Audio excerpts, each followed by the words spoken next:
Minä olen Reijo Nurminen Ellinvuoresta. Hoidan täällä markkinointi- ja myyntikuvioita. Nämä ovat ensimmäiset täällä Ellinvuoressa järjestettävät tämän alan messut, ja ajatus ja tarkoitus on, että näillä olisi jatkumoa myös tulevaisuudessa.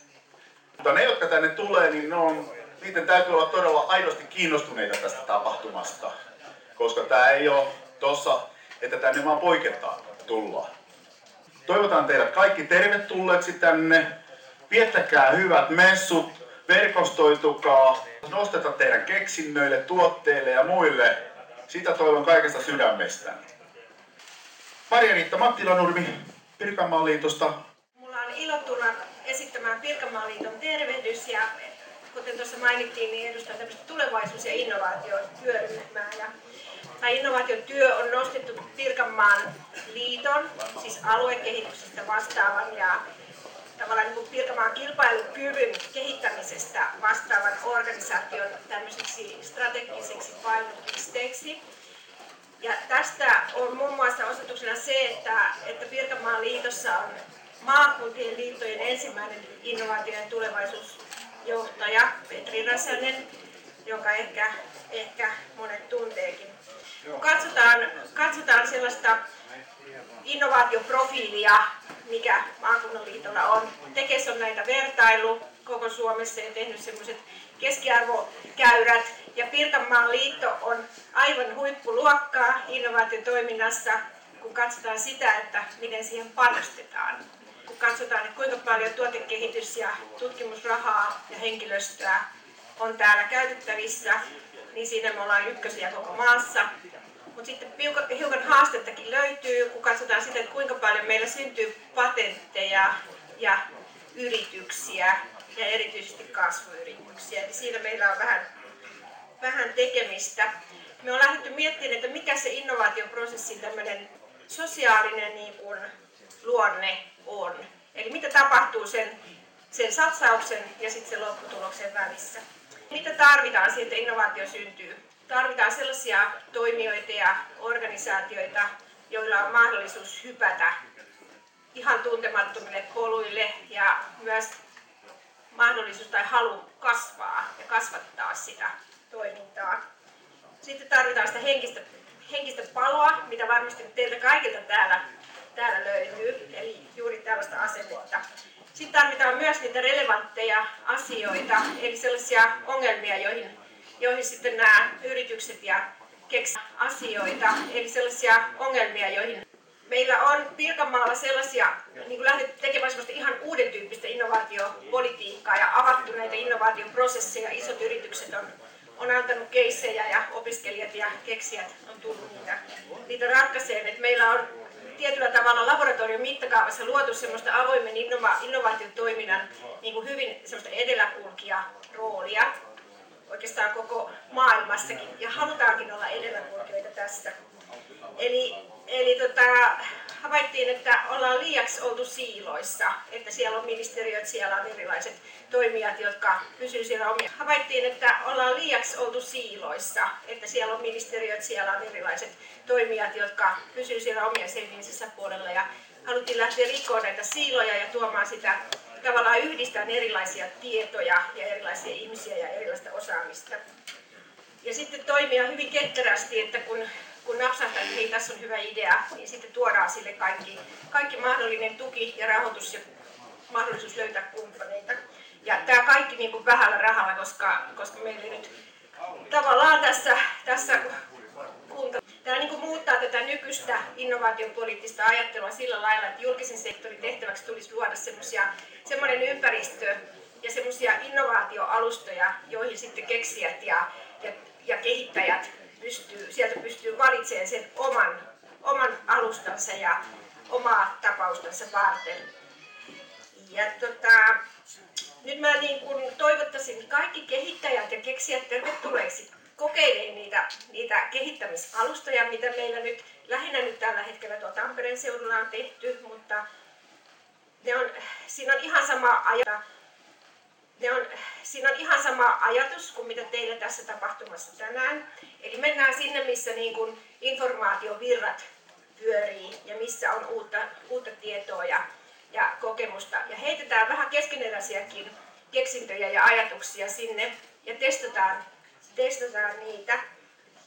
Ei haittaa, vaikka tuote ei ole valmis, että se on paljon helpompi on lähteä tekemään versio 2.0, kun jatkaa sitä 1.0-version kehittämistä.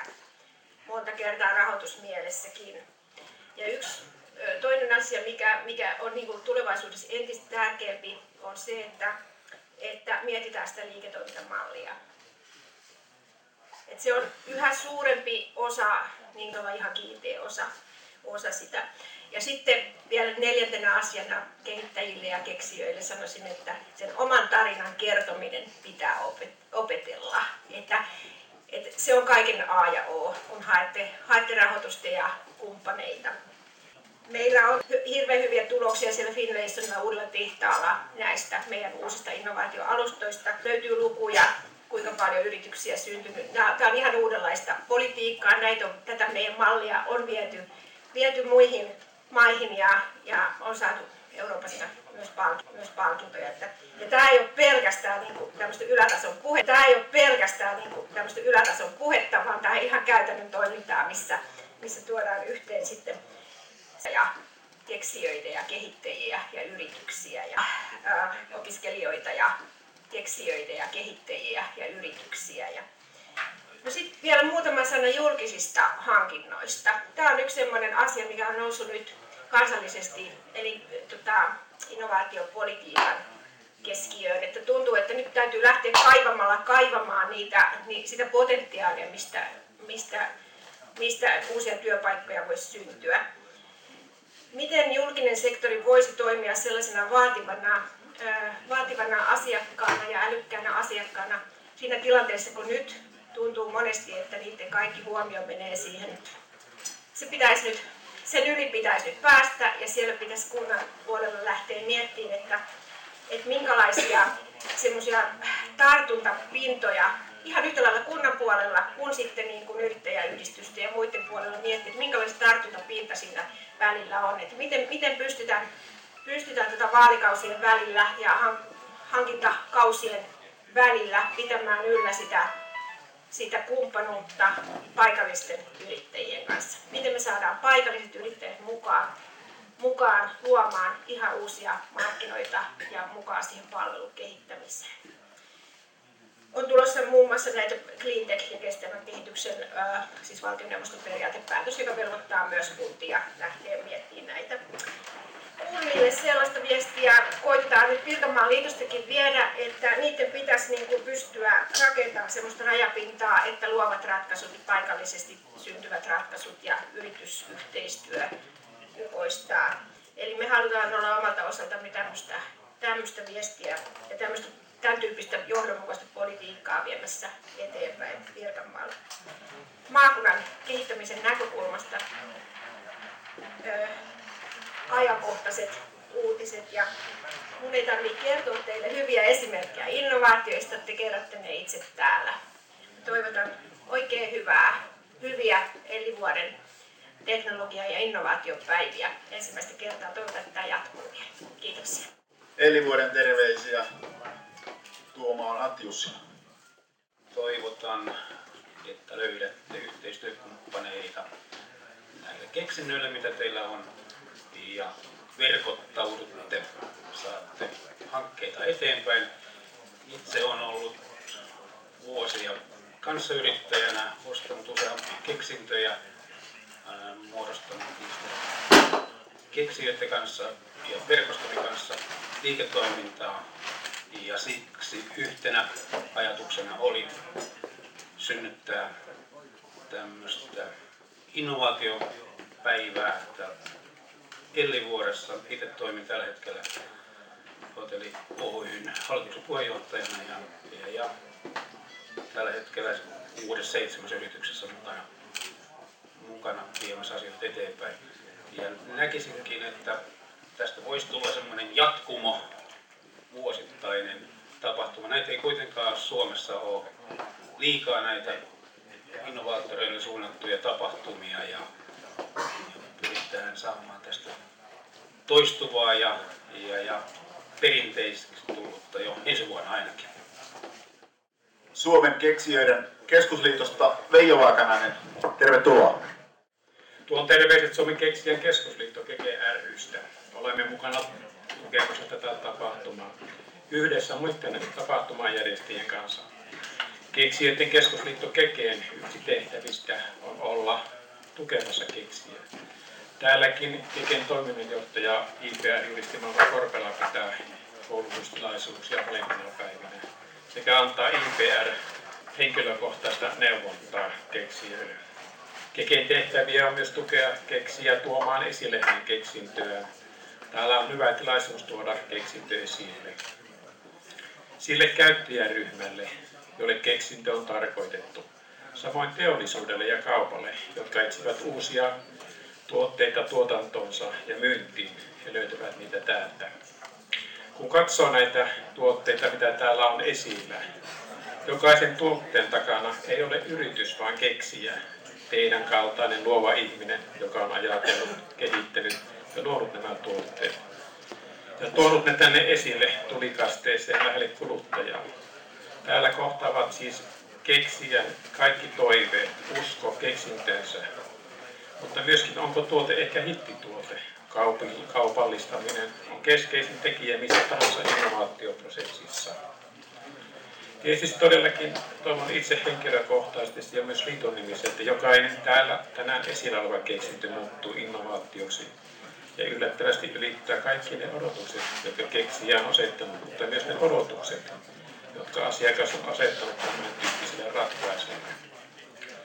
Mikä se keksijä on? Jollekin sana keksijä tuo mieleen keksijäpelle, jonkun propellipään tai muuten jonkunlaisen erikoisen persoonan, jonka kanssa on vaikea tehdä yhteistyötä. Se, että luovat ihmiset ovat erilaisia, se kuuluu asiaan. Muuten heillä ei olisi esittävänä uusia ideoita. Se on asia, mihin muiden pitää sopeutua, eikä keksijän pidä muuttua tai sitten hän ei ole keksijä. Toki keksijöilläkin on paljon opittavaa, niin kuin yhteistyön taidoista, sen olen havainnut. Hyvin muokattu yrittäjyyden maaperä on sellainen, jossa ideat ja keksinnöt menestyvät. Tarvitaan yhteiskunnassa yrittäjyyden ilmasto, mutta myös taloudellista tukea. Kansallisessa kilpailussa Suomi pärjää vain uusilla innovaatioilla ja tuotteilla, joissa ei ole heti tulossa kilpailuja isojen kansantalouksien ja matalan kustannustason maista. Tässä keksijät ja innovaattorit ovat paalupaikalla ja avainasemassa. Koittakaapa miettiä sellainen yritys, joka ei olisi lähtenyt keksinnöstä liikkeelle tai kasvanut uusien keksintöjen myötä. Sellaisia ei ole. Aina siellä joku innovaatio tai keksintö on taustalla. On ymmärrettävä, että kaikista ideoista ei tule menestystuotteita. Sehän kuuluu pelin henkeen. Joistakin tulee ja siinä riskinjaossa kyllä hyviä kumppaneita tarvitaan. Ehdotan, että Suomen hallitus ottaa teollisuuspolitiikan avainalueiksi keksijöiden ja keksintöjen ja niistä kehitettyjen innovaatioiden nykyistä huomattavasti mittavamman osaamman tukemisen. Ei pelkkää rahakaan aina tarvita, mutta myös sitä osaamisen tukemista, miten niitä innovaatioita synnytetään. Se tehdään innostamalla, motivoimalla ja tukemalla keksijöitä ja innovaattoreita, tekemään keksintöjä ja luomaan uusia innovaatioita teolliseksi tuotteeksi. Emmekö voisi tehdä Suomesta keksintöjen maan, joka tuottaa uusia innovaatioita ja sellaisia tuotteita, joille ei ole heti olemassa hintakilpailua ja kilpailua ulkomailla. Kun kilpailu kehittyy liian kovaksi, pitää meillä olla putkessa uusia ideoita ja tuotteita tulossa. Sellaisia, joita muilla ei ole tulossa.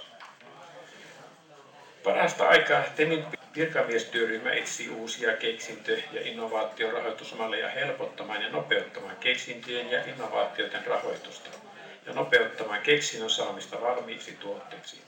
Samalla kaikki keksintö- ja innovaatiorahoitus siirtyy TEMistä Helsingin ELY-keskuksen alaisuuteen omalle osastolle, jonne siirtyvät keksintösäätiön toiminnot suuremmilta osin. Samoin tulee uusia rahoitusvaihtoehtoja keksintöjen jalostamiseksi ja innovaatioksi. On myös käytettävissä suuremmat rahavarat ja nämähän tässä kuukauden sisällä nyt saadaan sen virkamiesryhmän välipäätös, että mihinkä päin ollaan menossa. Pitkässä juoksussa uudet keksinnöt ja tuoteinnovaatiot ja yrittäjyys yhteiskunta on se yhdistelmä, jolla kansantuote kasvaa oikeasti ja huoltosuhde saadaan kestävälle pohjalle. Laitetaan täällä keksijät keksijöön meidän kaikkien menestykseksi. Kiitos. Keksijöiden tervehdyksen tuomaan Pirkanmaan keksinnöistä Esko Nyberg. Pirkanmaan keksinnöt ry:n puolesta haluan tervehtiä kaikkia teitä osallistujia ja järjestäjiä näillä teknologia- ja innovaatiopäivillä. Meidän yhdistyshän on perustettu 70 ja jäseniä meitä on 72 ja toiminta-alueena meillä on Pirkanmaa, mutta jäseniähän meillä on laajemmaltakin alueelta, aina Vaasasta ja Forssasta lähtien. Pirkanmaan keksinnöt ry jäsenillä on ollut näinä 42 toimintavuotena useita suuria menestystarinoita. Niitä on ollut eri aloilta, muun muassa muovikassialalla, metsänkorjuukoneilla, liukonevilla luun korjausruuveilla, hiusten kasvuaineilla sekä monia muita. Tällä hetkellä meillä on uutena asiana meneillään uusi toimintamuoto, eli yhteistyö Tampereen aikuiskoulutuskeskuksen kanssa. Se tähtää keksintöjen hyödyntämiseen, tuotekehityskoulutukseen opiskelijalle ja mahdollisen uuden työpaikan luomiseen. Ja sitä kautta myös on rahoitusmahdollisuudet selkeästi paremmat kuin yksilöllä. Ja vielä kerran toivotan Pirkanmaan keksinnöt ry:n puolesta menestystä ja tuloksellisuutta näille teknologia- ja innovaatiopäiville ja toivomme, että näitä päiviä järjestetään vastakin. Toivotan tosiaan kaikille mukavia messuhetkiä täällä Ellivuodessa.